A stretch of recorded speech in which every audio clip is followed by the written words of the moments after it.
नमस्कार, मैं हूं आपके साथ मयंक। आज 15 तारीख है। देखिए, हॉर्मूज में तनाव बहुत ज्यादा बढ़ गया है और जो सबसे बड़ी खबर है हॉर्मूज से, हॉर्मूज में खास तौर पर ओमान के पास भारत के एक जहाज हाजी अली पर अटैक हुआ और हाजी अली को डुबो दिया गया। इस जहाज में 14 क्रू मेंबर्स थे जिनको ओमान की नौसेना ने बचा लिया। जैसे ही इस जहाज पर हमला हुआ उसके बाद ओमान की नौसैनिक आए और उन्होंने भारत के सभी क्रू मेंबर्स को बचा लिया। अब सवाल ये है कि भारत के इस जहाज पर हमला क्यों हुआ और हाजी अली को किसने डुबोया। देखिए, इसको लेकर अभी तक ये बात साफ नहीं हुई है कि इस पर हमला किसके द्वारा किया गया। ईरान की तरफ से कुछ नहीं कहा गया है, ना ही भारत की तरफ से किसी तरह का आरोप किसी पर लगाया गया है। लेकिन इसको लेकर दो थ्योरी सामने आ रही है। पहली थ्योरी के मुताबिक ये फॉल्स फ्लैग ऑपरेशन था और चूंकि ईरान के विदेश मंत्री इस समय भारत के दौरे पर हैं, इसीलिए ईरान को बदनाम करने के लिए इस जहाज पर हमला किया गया। देखिए, हमला बेहद रहस्यमय था।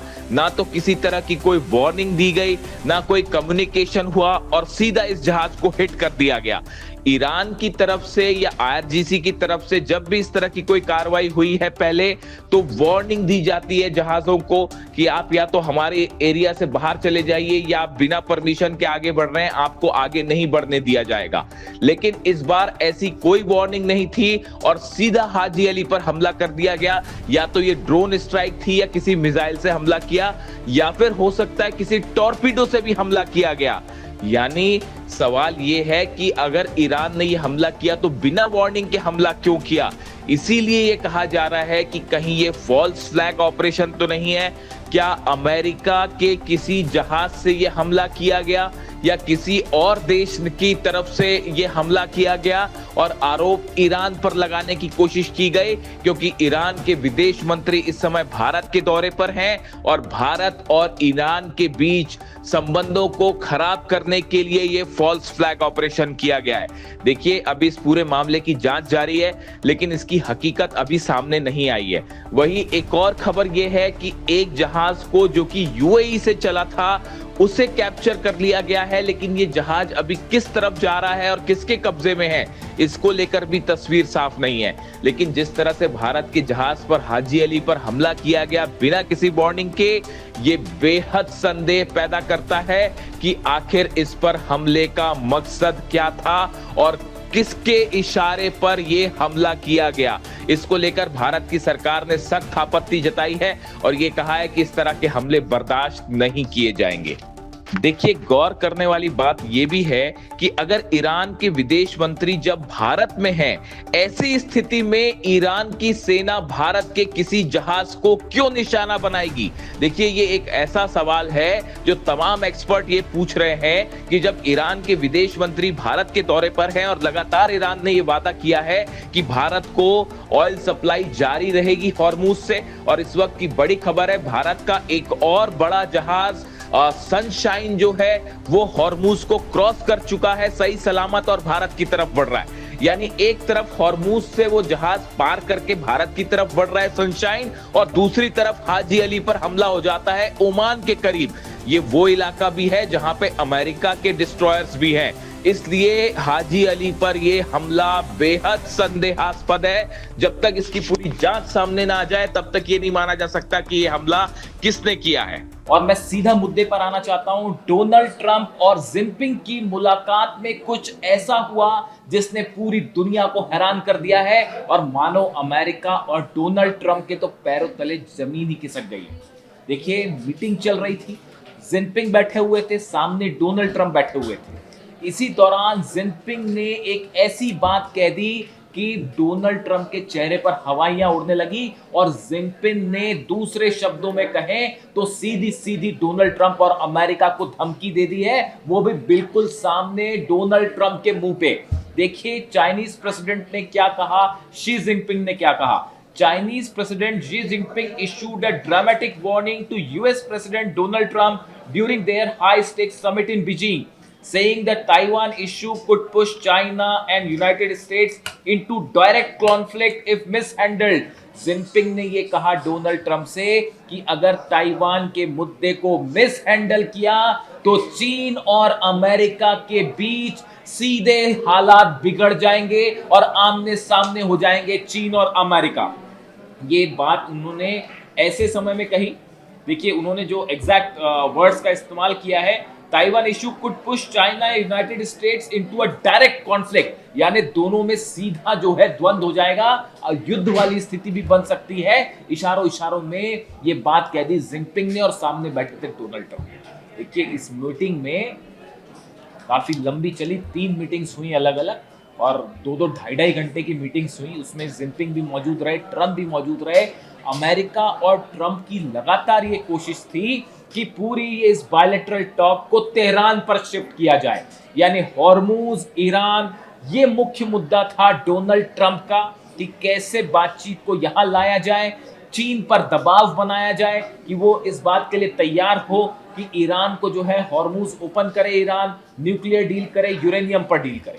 ये कोशिश के साथ डोनाल्ड ट्रंप बैठे चीन के दौरे पर, लेकिन हुआ ये कि चीन ने मुद्दे को तेहरान से ताइवान शिफ्ट कर दिया और इस मीटिंग में नंबर 1 मुद्दा हो गया ताइवान। देखिए जो खबर है, खबर के मुताबिक आपको ये समझना पड़ेगा कि 2 चीजें हैं। पहली बात तो ये है कि ताइवान को लेकर अमेरिका की संसद से एक प्रस्ताव पास हो चुका है जिसमें अरबों रुपए के हथियार अमेरिका ने ताइवान को प्रोवाइड करने का समझौता कर लिया है, जिसको लेकर जो है सीनेट ने, अमेरिकी सीनेट ने उस प्रस्ताव को पास कर दिया। अभी हालांकि डोनाल्ड ट्रंप ने ओके नहीं किया है। समझौता क्या था? अरबों रुपए का डिफेंस सिस्टम दिया जाएगा ताइवान को, मिसाइल्स दी जाएंगी ताइवान को, हो सकता है फाइटर जेट्स भी दिए जाएं। ये बात चीन को कतई नागवार गुजर रही थी और चीन नहीं चाह रहा था कि किसी तरह का इंटरफेरेंस हो। अब डोनाल्ड ट्रंप शायद इस बार्गेनिंग पावर के साथ वहां पहुंचे थे कि आप जो है वो ईरान को मनाइए वरना हम ताइवान को हथियार दे देंगे, और इस टाइप का शायद उनका मूड था। लेकिन जिनपिंग ने उस बाजी को पलट दिया, बायलैटरल समिट में सामने ही बैठ के और बात छेड़ दी ताइवान की, यानी बात होनी थी तेहरान पे, वो आ गई ताइवान पे। और उसके बाद चीन की तरफ से सीधा मुंह पर ये बात कह दी गई कि अगर आपने ताइवान को मिस हैंडल किया तो आमने सामने वाली स्थिति हो जाएगी अमेरिका की और चीन की। इस बात के लिए डोनाल्ड ट्रंप कतई तैयार नहीं थे। आप ट्रंप की बॉडी लैंग्वेज देखिए इस मीटिंग में, ट्रंप ने जिस तरह से इन बातों का जवाब दिया आप उन्हें देखिए। पूरी समिट के दौरान डोनाल्ड ट्रंप एक डिफेंसिव मोड में दिखाई दे रहे हैं। जिस तरह के बयान अमेरिका में देते हैं डोनाल्ड ट्रंप की ऐसा कर देंगे वैसा कर देंगे, वो सब की सब जो उनका स्टाइल है वो हवा हो गया चीन आके, और पूरे समिट के दौरान वो डिफेंसिव मोड में दिखाई दिए। अपने साथ कई सारे सीईओज लेके पहुंचे अलग अलग कंपनीज के, वो जो डील्स हो रही हैं वो डील हो रही है। देखिए business deal, trade deal, tariff पर बात, सोयाबीन पे बात और एआई पर बात, ये सब चीजें अलग है।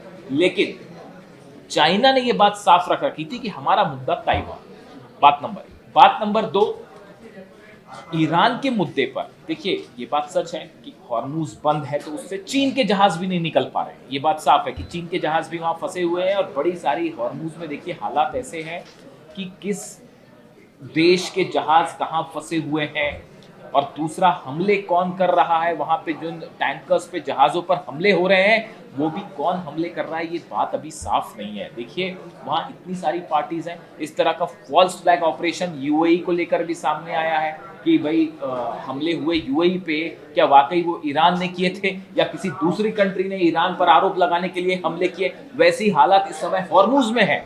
अगर हॉर्मूज में किसी देश के जहाज पर हमला हो रहा है तो वो हमला कौन कर रहा है, ये भी अपने आप में एक बड़ा सवाल है जिसकी जब तक जांच ना हो तब तक ये पता लगाना ही बेहद मुश्किल है, क्योंकि हॉर्मूज में इस समय कई देश की सेनाएं मौजूद हैं। अमेरिकन फोर्सेस भी हैं वहां पे और यूरोपियन देश की सेना भी है, और देखिए कई सारे यूएई भी लगा हुआ है। कई वहां पे फोर्सेस है जिसमें कौन कब कहां किस पर हमला कर देगा कोई भरोसा नहीं है। अगर कोई ड्रोन आके किसी जहाज पर गिर रहा है, मिसाइल हिट कर रही है, तो आप यही पता नहीं लगा पाएंगे कि हमला किया किसने। इन हालात में अमेरिका की कोशिश ये थी कि ईरान पर चीन पर दबाव बना के ईरान पर डील की जाए, लेकिन चीन इस बात को अच्छी तरह से समझता है कि डोनाल्ड ट्रंप की किसी भी बात को लंबे रूप में विश्वासजनक नहीं माना जा सकता। ये बात लगातार जो है अली खamenei साहब भी कहते रहे, ईरान भी इस बात को लेकर चलता है कि भाई वो सुबह कुछ बयान देते हैं, शाम को कुछ बयान देते हैं और रात को कुछ बयान देते हैं। इसलिए डोनाल्ड ट्रंप चीन में जाके क्या कह रहे हैं, इस बात को चीन ने ज्यादा गंभीरता से नहीं लिया। देखिए, बिजनेस डील्स होना अपनी एक अलग बात है, टैरिफ को लेकर डील्स होना अलग बात है, ट्रेड डील्स होना अलग बात है, बहुत अच्छी बात है, वो दोनों देशों के बीच में संबंध आपस में चल रहे हैं, वो ठीक है। लेकिन ईरान को लेकर चीन इस बात को साफ साफ समझता है कि ईरान उसका पुराना एलाई है। काफी समय से ईरान और चीन के संबंध है। ऑयल बिजनेस बड़ा 45% चीन का ऑयल जो है वो ईरान से आ रहा है और उसकी सप्लाई इस समय मुश्किल में है। वेनेजुएला का ऑयल रुक चुका है, ईरान के ऑयल को लेकर जो है समस्या पैदा है। तो चाइना इस पूरे मामले को अपने हिसाब से हैंडल करना चाह रहा था। वो अमेरिका के इस दबाव में आने को तैयार नहीं था कि भाई ताइवान को हथियार दे देगा अमेरिका, इस चक्कर में वो ईरान पर दबाव बनाए, खासकर इस हालात में जब डोनाल्ड ट्रंप ईरान से पिटकर चीन पहुंचे। बड़े सारे एक्सपर्ट्स की राय, आपके 16 के 16 बेस जल गए, आप हॉर्मुज को नहीं खुलवा पा रहे हैं, आप डील नहीं करवा पा रहे हैं, ना न्यूक्लियर डील हो पा रही है, ना यूरेनियम को लेकर कोई डील हो पा रही है, यानी डोनाल्ड ट्रंप सत्ता परिवर्तन कर पाए। यानी अमेरिका के जितने उद्देश्य ईरान में थे वो सब के सब फेल हो गए। अब ऐसी स्थिति में आखिरी चारा अगर डोनाल्ड ट्रंप के पास कोई बचता है तो वो है चीन, कि किसी तरह से चीन को अपने फेवर में करके ईरान पर जो है दबाव डाल के या तो कोई डील करवाई जाए या अमेरिका को जीता हुआ घोषित कर दिया जाए, किसी तरह से अपनी साख बचाए डोनाल्ड ट्रंप, सबसे बड़ा उद्देश्य ये था। लेकिन चीन इस बात अच्छी तरह से समझता है कि चीन ने जब आप वैसे भी देखें कि इस पूरी बातचीत के दौरान जब जब ऐसे मौके आए, जब शी जिनपिंग और डोनाल्ड ट्रंप आमने सामने थे, एक साथ थे, तो उसमें शी जिनपिंग की प्रतिक्रियाएं बड़ी सधी हुई थी। वो वैसे ही बहुत ज़्यादा नहीं बोलते, बहुत ज़्यादा हावभाव नहीं देते, और ऐसी स्थिति में डोनाल्ड ट्रंप की जो एक देखिए, ताइवान पर एक तो उनसे सवाल पूछा गया, उन्होंने कोई जवाब नहीं दिया। यानी ताइवान के मुद्दे पर चीन जो है वो भारी पड़ा अमेरिका के ऊपर, इसमें दो राय नहीं। अमेरिका चीन से ईरान को लेकर जो चीजें करवाना चाह रहे थे वो भी अभी साफ नहीं है। देखिए, खबर इस तरह की है, अमेरिका के कुछ अखबारों में ये खबर छपी है कि चीन ने मध्यस्थता के लिए कुछ शर्तें रखी। अब देखिए, बड़ी हैरान करने वाली बात, उधर ईरान कह रहा है कि हम जो है इस मुद्दों के पे कोई बात नहीं करेंगे, न्यूक्लियर बात नहीं करेंगे, हम यूरेनियम पे बात नहीं करेंगे। तो चीन वाली तो शर्तें अलग ही है, वो अपनी बात पे अड़ा हुआ है। देखिए, ईरान अगर हम बात करें तो ईरान ने अपनी शर्तें अलग रख दी हैं कि हम न्यूक्लियर मुद्दे पर कोई बात नहीं करेंगे, हम यूरेनियम पर कोई बात नहीं करेंगे। तो ईरान ने असली जो पार्टी से बातचीत होनी है उसने अपनी शर्तें अलग रख दी है। यहाँ पर चीन को मध्यस्थता करने के लिए भी अमेरिका नहीं मना पा रहा है और चीन ने मध्यस्थता के लिए भी अपनी शर्तें रख दी, और बताया जा रहा है कि अमेरिका को वो शर्तें भी मंजूर नहीं। यानी जिससे डील होनी है वो तो दूर की कौड़ी, वो तो कोई डील होने ही नहीं वाली कभी। जो मध्यस्थता के लिए जो शर्तें रख दी चीन ने, वो भी अमेरिका को नागवार गुजरी है, अमेरिका उसके लिए भी तैयार नहीं हो पा रहा है। यानी आप सोचिए कि हालात, जो लोग ये सोचते हैं कि किसी तरह की डील हो जाएगी ईरान और अमेरिका में, आप सोचिए इस बात को, समझिए कि ईरान जो है वो मध्यस्थता के लिए भी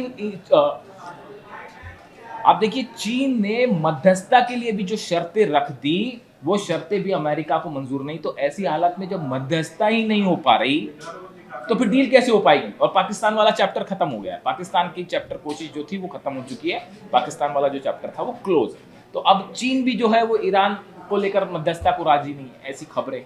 इन हालात में ट्रेड डील्स होती रहे, बाकी की चीजें होती रहे, वो एक अलग चीज है। लेकिन हॉर्मुज का मुद्दा वैसे का वैसा ही है, ईरान का न्यूक्लियर प्रोग्राम वैसा ही वैसा ही है, और खासतौर पर यूरेनियम प्रोग्राम। अब इस बीच में देखिए रशिया की भूमिका देखिए, लावरोव विदेश मंत्री रूस के भारत में, उन्होंने इस बात को एक बार फिर दोहराया, कई वेस्टर्न कंट्रीज जो हैं भारत और रूस की दोस्ती में दरार डालना चाह रही है। ये बात रूस बार बार कह रहा है कि कुछ वेस्टर्न कंट्रीज वो सीधा सीधा अमेरिका पर ही आरोप लगा रहे हैं कि अमेरिका ये कोशिश करता है कि भारत, चीन, रूस, ईरान इनको एक ना होने दिया जाए, ऐसी कोशिश अमेरिका की तरफ से हो रही। तो बार बार रूस की तरफ से वार्निंग आ रही।